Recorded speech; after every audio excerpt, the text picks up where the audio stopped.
Hurricane Milton very closely at this hour on its ominous path towards Florida. Late today, back up to a Category 5 with winds up to 165 miles an hour. Now one of the strongest hurricanes ever recorded in the Gulf. Tonight, millions are under evacuation orders across Florida. Authorities warning them to get out now. President Biden calling it a matter of life and death. And at this hour, Hurricane Milton is a monster storm. You can see they're about 480 miles from Tampa. The eye is expected to make landfall somewhere in the Tampa Bay area. Of course, this will still wobble a bit in these final hours, set to slam ashore late tomorrow night, right into the early morning hours of Thursday morning, right in the middle of the night, with a record storm surge as high as 15 feet. It could be the first direct hit in Tampa from a major hurricane in more than 100 years. But landfall, as I mentioned, could shift right up to the last minute, and much of the state remains on high alert tonight. A team of hurricane hunters witnessing the force of Milton firsthand, flying into the eye wall to collect data rocked by severe turbulence. A local emergency currently exists. And then the warnings today. Police there in Treasure Island, just outside Tampa Bay, driving through neighborhoods with emergency warnings, urging people to evacuate now. And look at this tonight, bumper-to-bumper traffic for miles on I-75. This is near Naples right here. The outer bands of the hurricane arrive tomorrow afternoon. The storm surge right there in Naples could be as high as 8 feet, again up to 15 feet possible in Tampa, which would be a record. Long lines tonight at gas stations, more than 1,300 Florida stations running out of gas. Some tanker trucks racing to refill them. Those trucks are now getting an escort from state police. Chief Meteorologist Ginger Z is standing by with the new forecast just in from the Hurricane Center. But we begin with Whit Johnson in Tampa with the emergency preparations unfolding right now.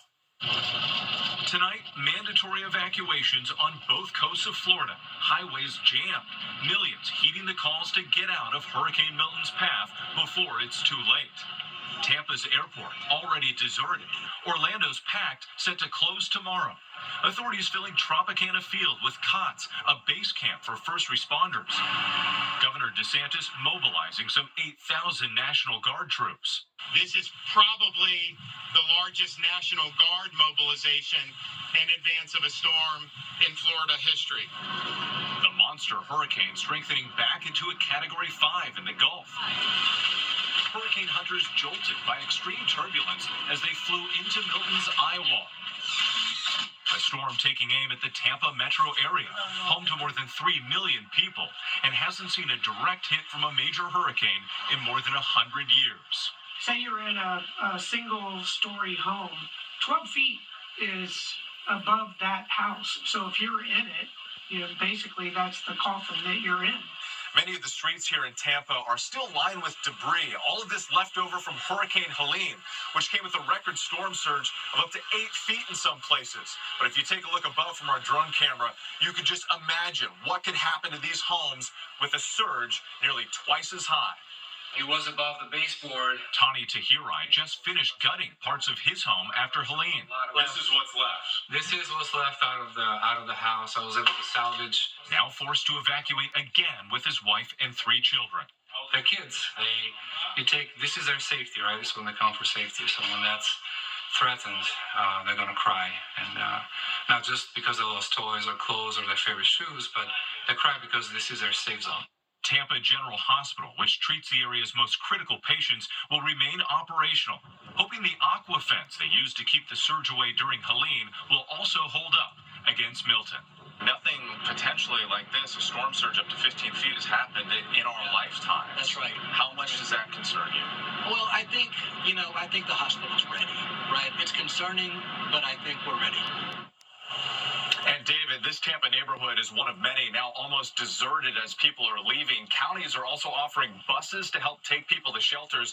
We spoke to some families here who rode out the storm during Hurricane Helene, but this time they tell us they are evacuating, not taking any chances with all of this dangerous debris and the potential threat of a 15-foot storm surge. David? Yeah, that debris just from Hurricane Helene weeks ago. Whit Johnson, they're facing this next hurricane again with thank you. And as I mentioned off the top here tonight, millions heeding the call to evacuate. Families finding themselves now stuck in traffic. Hundreds of gas stations now running out of fuel tonight. Tanker trucks carrying that fuel, getting police escorts now. Victor Akendo in Sarasota tonight on that part of the story. Tonight, police in Florida driving through neighborhoods, warning residents to leave while they still can. Quickly secure your home or business and safely evacuate the area.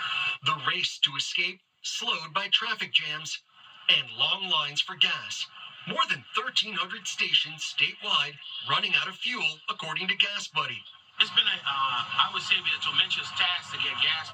There is a desperate struggle to find fuel. Some gas stations, like this one in Sarasota, dry their pumps wrapped in plastic to protect from water damage. State troopers now escorting tankers to resupply gas stations. For the second time in 2 weeks, Jan Holman evacuating her home of 18 years in the historic fishing village of Cortez, Florida. What did the neighborhood look like after Helene? It's kind of heartbreaking. Hurricane Helene flooded her home with nearly 3 feet of water. Helene did so much damage here, and now here comes Milton. What's that like, that 1-2 punch? It's like, are you kidding me? How can that happen? We're just praying that something changes at the last minute. Her trunk now packed to the brim, evacuating again. David, we just arrived at this gas station, one of the few in Sarasota with any fuel left, but it is drying up quickly, and the line here is only growing as the window to evacuate quickly closes.